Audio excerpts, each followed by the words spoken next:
Não há como negar que a motocicleta faz parte da narrativa deste país. E na intenção de lembrar os personagens que fizeram essa história acontecer, é que surgiu o Mot Story, a história da motocicleta no Brasil.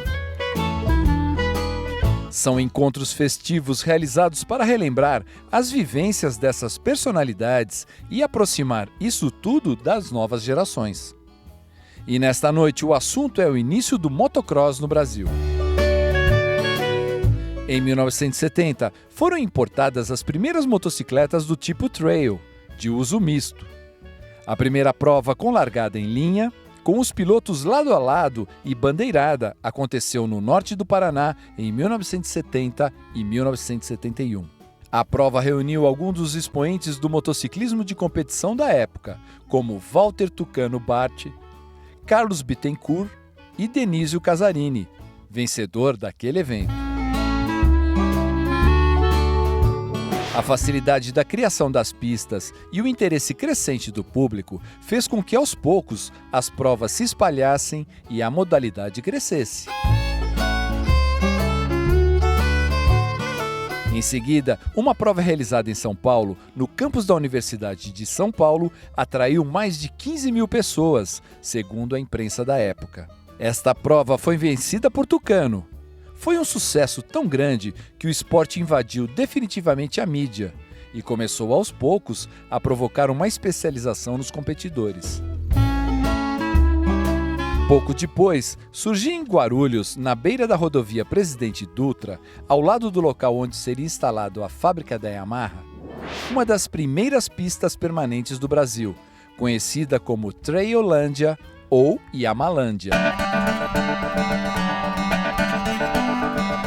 E os personagens desta noite são Pedro Bernardo Raimundo, o Moronguinho. Moronguinho, eu gostaria que você explicasse pra gente uma frase que ficou célebre. Ai, seu Eloy, como dói. Eloy Gogliano, o saudoso Eloy Gogliano. Ele foi um pai para nós, era um grande incentivador do esporte. E numa das etapas do latino-americano, que é quando iam os três mosqueteiros, que eram Nivanor Bernardi, Roberto Boettcher e o Moronguinho, representando o Brasil, ele também estava junto ali, com aquele sentimento representando o Brasil. E ele era ali que cuidava da gente, que arrumava a hospedagem, que arrumava a hora de embarcar as motos, que a gente embarcava no balcão da companhia, não é despachava lá no depósito, não. Ali no balcão a gente despachava as motos ali. E ele que estava sempre junto com a gente. Aí eu me lembro numa corrida, não me lembro se foi no Peru ou se foi... Sei que tinha muito buraco a pista, eu fiz o que eu podia fazer, não consegui vencer a prova, aquela bateria, na outra eu venci. E cheguei da bateria e o Eloy, aí não deu, cheguei, ai Eloy, como dói, os braços inchados desse jeito. E aí a frase ficou séria, foi passando, ai Eloy, como dói. Foi aquilo, a dedicação mesmo, e o Eloy era uma pessoa assim, realmente que vai ficar saudade. Roberto Boettcher, o Boettcher. Boettcher, conta pra gente, com uma moto igual a essa, você foi o único brasileiro que até hoje participou de um campeonato inteiro internacional de motocross. Como é que foi isso? Eu comecei no motocross no começo da década de 70. E praticamente em 1973. Em 74 eu participei de metade do Campeonato Brasileiro, fui terceiro colocado. Em 75 eu já fui campeão brasileiro nas duas categorias. Em 76 eu fui o primeiro campeão latino-americano. O que restava? Disputar o Mundial. E meu pai na hora, vamos para o Mundial. Então eu encarei o mundo naquela época sem conhecer nada, sem saber nada, não tinha tradição, não tem a tecnologia que tem hoje, você saber o que está acontecendo, era revista alemã, que eu sou de uma família alemã, então a gente pegava as revistas Motorrad para poder ver foto, para saber o que era o Mundial. E um goianinho saiu lá de Goiânia em 1977 para disputar o Campeonato Mundial. E Álvaro Cândido Filho, o paraguaio. Paraguaio, eu gostaria que você contasse pra gente essa história do pitbull que forçava o Nivanor. Bom, Nivanor Bernardi, touro do Paraná, não era fácil. Ele era bem temido, era uma pessoa forte, alto. E em 250 ele era um piloto que ele tinha força pela motocicleta. Ele não era tão técnico, tão polido, mas ele era bruto. E todos os pilotos sempre respeitaram. E quando eu já cheguei chegando.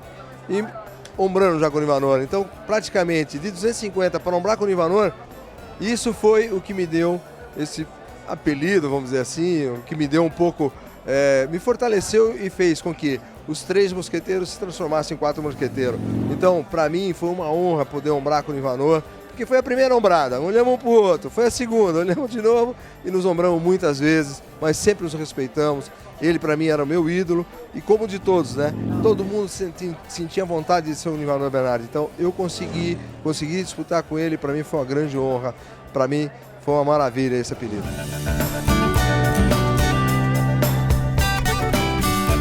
Carlãozinho, casa cheia, todo mundo contente, o pessoal saudoso. Como é que é viver esse momento? Especial, Dino. Muito especial. Foi uma noite espetacular. Reunir pessoas tão importantes para a história da motocicleta, especialmente para a história do motocross, numa noite como essa. Gente que não se via há 30 anos, pilotos, grandes ídolos do esporte, ex-presidentes de entidade, promotores. Foi uma noite magnífica.